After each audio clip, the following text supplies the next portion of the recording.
When it comes to comics, one of the hardest questions to answer is a very basic one. Where do I begin? With so many years of continuity and endless amounts of series to choose from, finding a starting point can be difficult, but that's where this series comes in. Each week I look at all the new books coming out, pick out ongoing series starting new arcs, notable new series, graphic novels, and trades, and then I finish things off by picking up my pick of the week, the thing I'm most excited about coming out this week. Let's start things off by looking at ongoing series starting new arcs. Last week, when it came to the Hellfire Gala, I combined all the books that were part of it into one segment, and I figured, let's do that again. It's a little bit easier that way. And this week, X-Men 21 and Excalibur 21 all come out and are all linked to the Hellfire Gala. And we've had 3 issues so far last week that were focused on the story. And I was kind of curious going in, how exactly is this going to play out? Is this just going to be a dinner? And it is, but of course, there's a lot of kind of drama behind the scenes going on as well. And we saw basically each team's perspective to the story. So I could see some people finding a bit repetitive because you're seeing a lot of the bits repeated just through different perspectives, at least with the first volume of stories. Will that happen again this week? Are we getting like the beginning of the dinner again? Is this going to progress the story even further? We saw, there's some things that are going on that make the actual Hellfire Gala a little bit more mischievous with what might be going on, although it seems like everyone has different ideas of what they should or should not be doing. So it will clearly be a storyline that's going to propel the X-Men forward. It seems like this is going to majorly change things because there has to be some fallout to what's going on. I did like the stories for the most part. I think Marauders was my favorite one. That was the first one. If you're not sure which one to read, there is a read last, and I believe X-Men 21 is next, and then Excalibur. And if you're not sure, they always have those amazing charts in all the X-Men books, so you can follow along with what one you should read next. I don't think it's that difficult to read them out of order per se. Like I said, you're all kind of seeing the same events just through different perspectives. My guess though is what this week we'll probably see the story progress a little bit. I don't know. It's at least different. It's something that we've never seen in comics before, and I'm all about trying new things, seeing how they work. I'd rather see people try something that's different and off the wall and it failed than just get people trying to relive the glory days of the X-Men personally. So we'll see how it works out this week. Strange Academy is another one of those series that I tend to include each week because it is one of those stories where almost each issue is standalone in a way.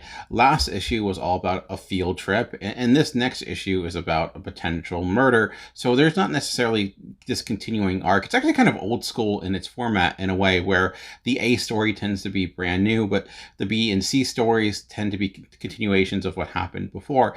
I do think most of them are pretty welcoming each time. Some of the character dynamics you may not know exactly, but I think if you use your classic inferencing skills, you can kind of connect the dots a little bit. I think Strange Adventures has been one of my favorite comics from Marvel since it came out. Scotty Young and Roberto Ramos just make a perfect pair. The art in this is fantastic. I could not imagine anyone else doing this book. It has the exact look you'd want for a series like this.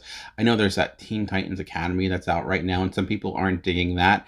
I will say, like, if you want to get into Marvel, like you've never been a huge Marvel fan or you're not sure where to start, this is a really good starting point series. Go back to issue 1 and try it out, because the cool thing about this is that it's telling the story through the perspective of these kids who are relatively new characters. So they're kind of getting the world explained to them. So not knowing much about who Doctor Strange is beyond the movie or even that much is fine because they don't know either. So you're kind of learning along the way that they did. This is exactly the type of series I think Marvel should do, and I love to see this collected. I think this would be great for kids as well. It I think does ride the line of not necessarily being a YA book in design, but I think most kids would get something out of this, even though it's not necessarily geared exactly to them. And in a way, those tend to be the best kids books, ones that are not trying to dumb things down or sanitize the actual story, just ones that are a good story that, as cliche as they say, are fun for all ages. And so far, that's been the case with this book. Starting a new arc this week, kind of again, is Iron Man number 9. I say kind of because what this issue is going to be doing is going back to the origin of Korvac, who is a classic Avengers villain. So if you've not been keeping up with the Iron Man series that's going on right now, this might be a good point to kind of jump in, because Korvac has been the main villain, and based upon what Chris Cantwell has said, is going to be at least the main villain to, I think, around issue 13 or so, if not further. So he's going to have some staying power. And honestly, Korvac's not a character I know a lot about. I have a minimal understanding of who he is. It hasn't really impacted my enjoyment of the series thus far, but I am looking forward to this issue just to kind of get a better understanding of who he is. There was also pieces of him in the Marvel 1000 short or miniseries, or whatever you want to call it, that came out like 2 years ago, I guess, at this point, that had a bunch of like one-page stories that relived his origin, and kind of that's now his new status quo. And I think this is going to continue that. You're not going to need to read that to understand this. I think this is just them going back to kind of set the stage to get people caught up of who Korvac is. So it's a good take your breath issue before the main storyline continues. And I've been really enjoying this take on Iron Man. This has been a bit of a polarizing series. I saw some people who just, it's not clicking with them. Some people that have loved it. I've been more on the loved it side, a lot due to the Cafu art. It's, I think, not to drive people away, but I keep linking it to the way that Tom King approached Batman, in the sense of really diving deep into the character of Tony Stark. But this is also diving deep into the character of Hellcat, and I've really been appreciating the way they've kind of expanded her character, got into her history. And she's going to be actually the main focus for the next few issues. Actually, Iron Man won't actually be in the next few issues. He's kind of off in this other storyline, which is kind of a brave choice to have a book called Iron Man and not have him in it. But Cantwell has built up a good set of characters here that he can do that. Everyone from the Scarlet Spider to Frogman. But it's been working. It's been a good mixture of big action, humor, and character. And I've been really enjoying it. It's been one of my favorite Iron Man runs in quite some time. Also starting a new arc this week is Black Hammer Vision with issue number 5, and this has been another anthology series, and comics is full of anthology series right now, but the difference between this one is these all take place in offshoots of the Black Hammer universe. If people don't know, Black Hammer is a comic that was started by Jeff Lemire and Dean Wormerstad, and it's this retake on things like the DC universe, where you have these analogs for classic DC characters that get kind of are told through a different lens. And there's been a ton of different miniseries, and what this miniseries is each time a different creative team has taken a character or set of characters and told a story, and a lot of times in different genres. The first issue was done by Patton Oswalt, which was actually kind of inspired by Ghost World. The last issue was a meshing of genres, which may have been my favorite issue of the series thus far, that had everything from like a classic dinner mystery to some meta humor and almost like a reality TV show. It was a combination of a lot of things. And then you had a kind of classic slasher horror, one of those issues as well. So each issue has kind of been its own thing. The reason I'm excited for this issue is because it teams up Kelly Thompson and Leonardo Romero, and they were a team that took on All New Hawkeye not too long ago, and I really liked that book. I thought that was a book that really got canceled too soon. I kind of understood it, and it was one of the first times I felt like we were getting a Hawkeye book. Obviously, it was a Kate Bishop Hawkeye book, but a Hawkeye book that wasn't trying to relive the Matt Fraction Hawkeye. It was his own thing. It was kind of in the spirit of that, but taking the character of Kate Bishop and really fleshing her out was a really solid series. What I would recommend. If you are a fan of this creative team, they'll be coming back for this issue, and they're going to be focusing on the character of Skulldigger and Skeleton Boy, who just had their series wrap up. Actually, the trade just came out last week, and it's kind of, Skulldigger is like a combination of like Batman and the Punisher with kind of a gothic take on him. So I'm interested to see what they do with him. Skulldigger is probably the character that's been in the least amount of Black Hammer books. He's really had its miniseries, and that's about it. So there's a lot of room there for the character to grow, and I did really like that miniseries. I thought the character had a lot of potential, so I'm excited to see that the character is going to live on, even if it's only for this issue. 14 years later, we're getting Ant number 12. And again, this is usually where I talk about ongoing series starting new arcs. And technically, Ant number 12 is the end of an arc, although this series hasn't been out since 2007. I'll be honest, I've never read an Ant comic. The reason I'm bringing it up, though, is because this issue is done by Eric Larson. He's going to be taking over this character and starting a brand new series. So my thinking was, if you're interested in the new Ant series that'll be coming out from him, you're probably going to want to check out this issue, because I'm one would think that this is going to be launching that new series or being kind of the linchpin from this book to the new book. So will you need to read what happened before the 11 issues? My guess is maybe not. I don't know. It's been 14 years. I think they should be smart enough to realize people are going to be coming into this fresh. So how do you kind of get people caught up with a series that not many people are aware of, to get them ready for the new book?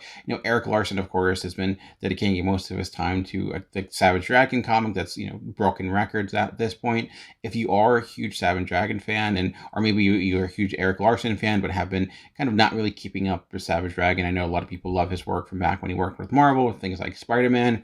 And you're like, I want more Eric Larson art in my life, but I don't really want to read Savage Dragon just because it's so deep in, I don't know where to start. Now you can check out Ant, this issue number 12, and then shortly, not too long, we'll actually be getting a brand new series. So excited just to see this. This is kind of a weird experiment. I'm always a fan when a series that ended too soon gets a second life, and especially seeing Eric Larson, that's obviously been in the game for such a long time, focusing on one character to start a new character again.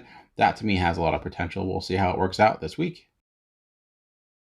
Now we talked about ongoing series starting new arcs. Let's look at notable new number ones coming out, starting with DC Pride number 1. And this is another anthology series celebrating this being Pride Month. And any time a company does something that is in spirit of Pride Month, you have to be a little bit worried, because in the sense of, is this coming from a genuine place? Are they coming from a place where they're just trying to cash in because that's what everyone's doing? And I will say, looking at the creative list here, it seems like the heart is in the right place, because there's a lot of fantastic creators here who certainly represent the LGBT community, for Steve Orlando, the James Tynion IV, and not even including the actual characters within the comic themselves. And there'll also be some profiles of LGBTQ executive and things like that within the pages to go beyond the names that we already know. So that definitely has me excited. And I will say, DC has done a really good job when it's come to a lot of these anthology series, a lot of these celebration series, getting great creators that are well known within the industry, like I mentioned, like James Tynion, as well as those that are kind of coming out, and also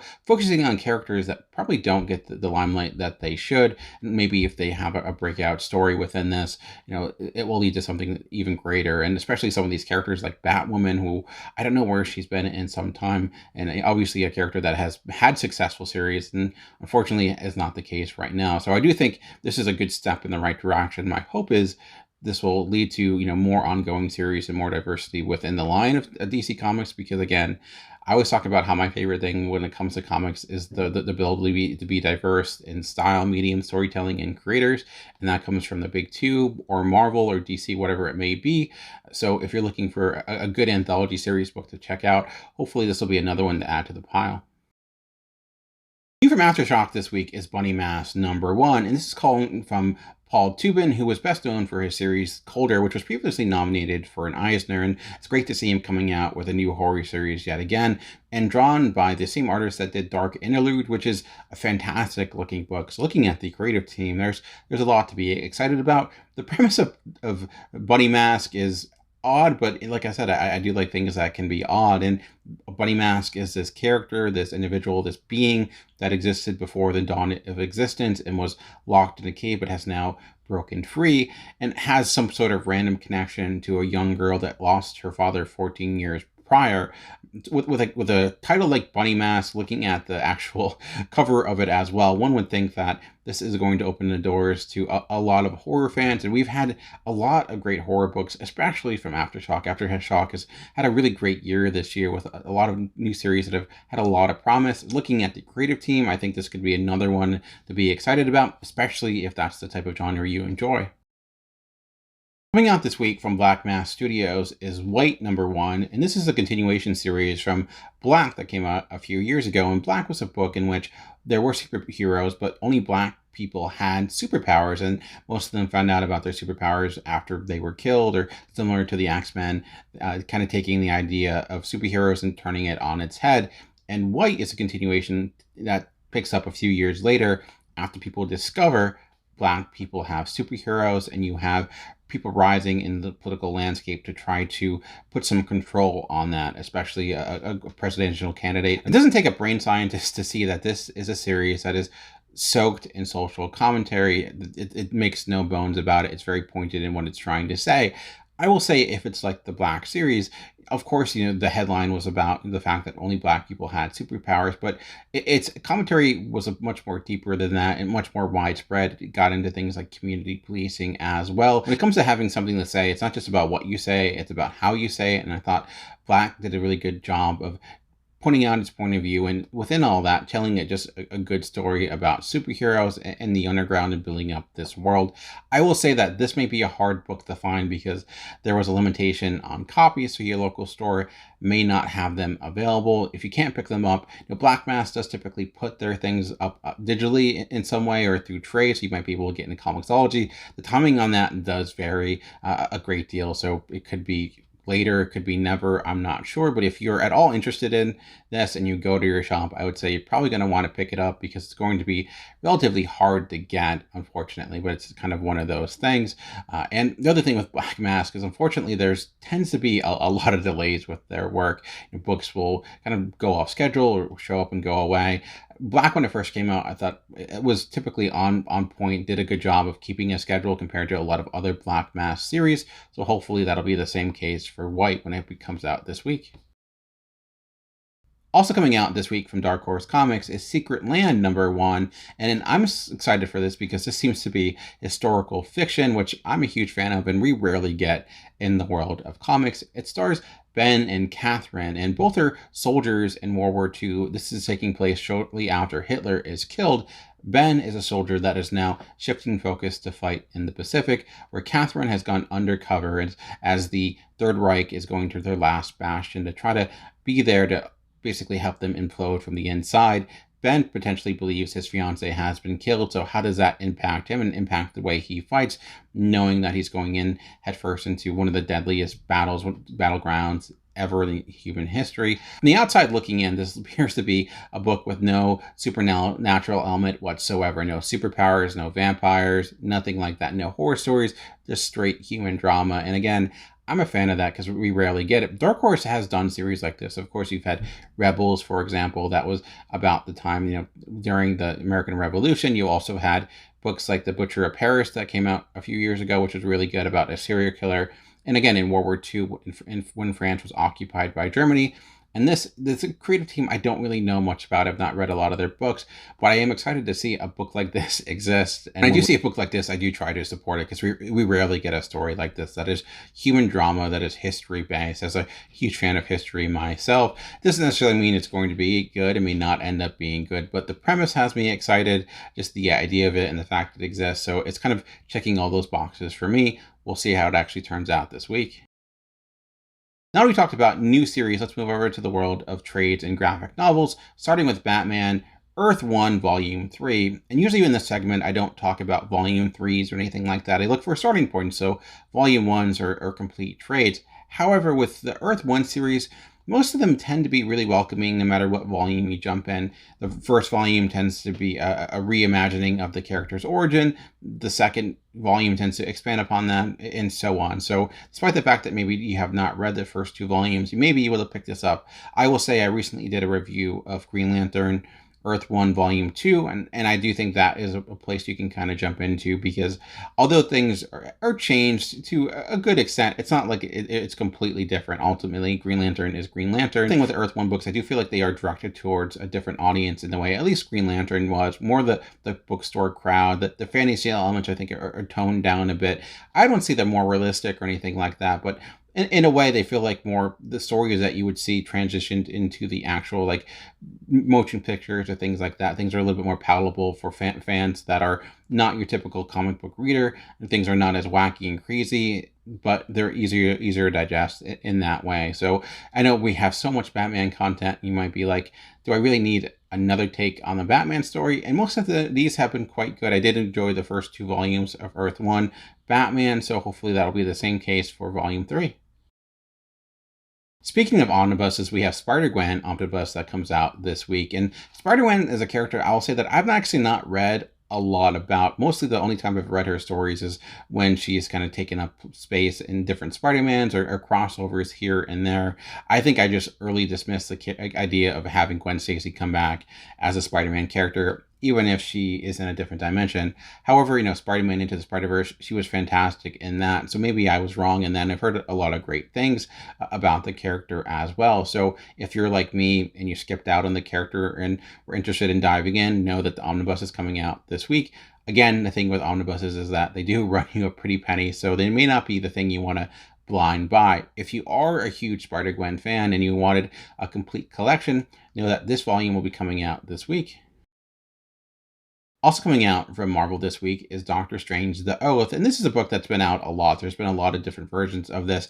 I do think it's one of the best Doctor Strange stories ever told. Doctor Strange is one of those characters that's been around a lot. He's a great spice to add to a different team or to a different book, but his individual series tend not to be all that great. I did like Jason Aaron's run on the character, even Donny Cates' run on the character, but Mark Waid's was a little bit indifferent. I thought it started off well, and I never read it when he became a doctor again. But this, being a mini series, a complete series done by Brian K. Vaughan, is, I think, it captures the essence of the character, and it's really palatable for anyone that just wants to read more Doctor Strange and you've never really liked his books. This is, I think, the book you'd want to check out.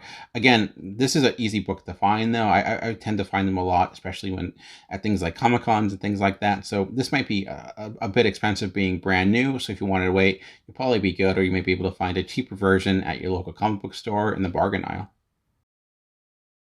Also coming out this week from Marvel, this is a big week for Marvel when it comes to trades and graphic novels and collections. It's the art of George Perez. And when I think George Perez, I don't think of his work at Marvel, to be honest. I can't even think of what he's really known for with that company. If you are a George Perez completist, I know a lot of people, when they talk about their favorite artists, George Perez is there, especially people who first really read comics in the 80s. And he was one of the most notable names in comics for some time. And with that, he's still garnered a huge amount of fandom, obviously for, really popular titles at that time.